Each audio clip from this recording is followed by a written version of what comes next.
ام حسبتم ان تدخلوا الجنہ، اب یہ آیت تقریباً وہی ہے وہ جو اس سے پہلے ہم پڑھ چکے ہیں. نوٹ کر لیجئے، وہاں وہ آیت نمبر 142 تھی، 214، اور یہاں 142 ہے. ڈیجٹس وہی ہیں، آگے پیچھے ان کی ترتیب بدلی ہوئی ہے، اور جمع کریں گے تو 7 کا حصہ بنے گا. آیت نمبر 214 تھی ام حسبتم ان تدخلوا الجنہ ولما یاتکم مثل الذین خلوا من قبلکم مستهم الباساء والضراء وزلزلوا حتى يقول الرسول والذین آمنوا معه متى نصر اللہ الا ان نصر اللہ قریب. وہی ہے آیت اب یہ ام حسبتم ان تدخلوا الجنہ، کیا تم نے سمجھا تھا کہ جنت میں داخل ہو جاؤ گے؟ وَلَمَّا يَعْلَمِ اللَّهُ الَّذِينَ جَاهَدُوا مِنكُمْ، ابھی تو اللہ نے دیکھا ہی نہیں ہے تم میں سے کون واقعتاً جہاد کرنے والے ہیں. ابھی تو امتحان ہے، ابھی اس کے امتحان اور بھی ہیں.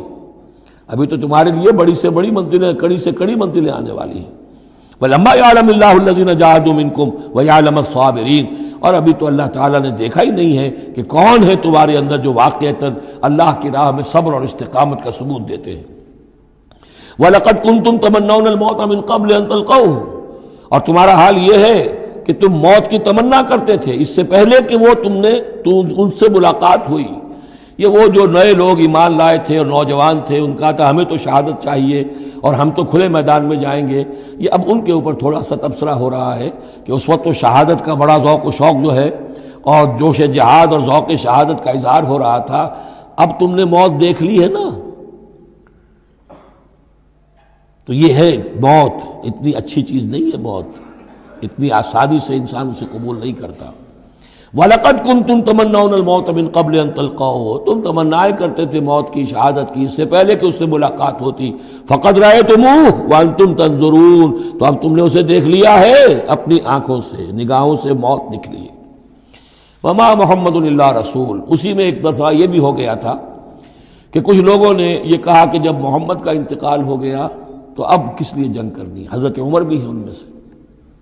جب خبر یہ اڑ گئی کہ حضور فوت ہو گئے، انہوں نے تلوار پھیر دی، بیٹھ گئے. اب کس کے لیے جنگ کرنی؟ تو اس میں کہا گیا کہ یہ تو تمہارا غلط رویہ ہے، گرفت ہو رہی ہے، ہر ایک کے اوپر گرفت ہوگی. پہلی گرفت محمد پر ہو گئی صلی اللہ علیہ وسلم، لیس لک من الامر شیء. تو حضرت عمر بہرحال حضور کے مقابلے میں تو کوئی حیثیت نہیں، ان پر بھی گرفت ہو رہی. وما محمد الا رسول، اور محمد کچھ نہیں ہے اس کے سوا کہ وہ اللہ کے رسول ہیں، وہ معبود تو نہیں ہے. تم ان کے لیے تو جہاد نہیں کر رہے، تم جہاد اللہ کے لیے کر رہے ہو. دین کا غلبہ جو ہے وہ اللہ کے دین کا غلبہ ہے. محمد کی حیثیت کیا ہے؟ وہ تو اللہ کے رسول ہے. وما محمد الا رسول قد خلت من قبلہ الرسل، اور ان سے پہلے بہت سے رسول گزر چکے. افئن مات، تو اگر وہ ان کا انتقال ہو جائے، او قتلا، یا بالفرض وہ قتل ہو جائیں، انقلبتم علی اعقابکم، تو کیا تم اپنی ایڑیوں کے بل لوٹ جاؤ گے؟ یہی تمہارے دین اور ایمان کی حقیقت ہے. وَمَن يَنْقَلِبْ عَلَىٰ عَاقِبَيْهِ فَلَن يَضُرَّ اللَّهَ شَيْئًا، اور جو کوئی بھی اپنی ایڑیوں کے بل لوٹ جائے گا وہ اللہ کو کوئی نقصان نہیں پہنچائے گا. وَسَيَجْزِي اللَّهُ الشَّاكِرِينَ، ہاں اللہ بدلہ دے گا شکر کرنے والوں کو. حضرت عمر چونکہ جذباتی انسان تھے، اس میں کوئی شک نہیں، تقریباً یہی کیفیت حضور کے انتقال پر پھر ہو گئی تھی ان کی. تلوار کھینچ کر بیٹھ گئے تھے، جو کہے گا محمد کا انتقال ہو گیا سر اڑا دوں گا اس کا.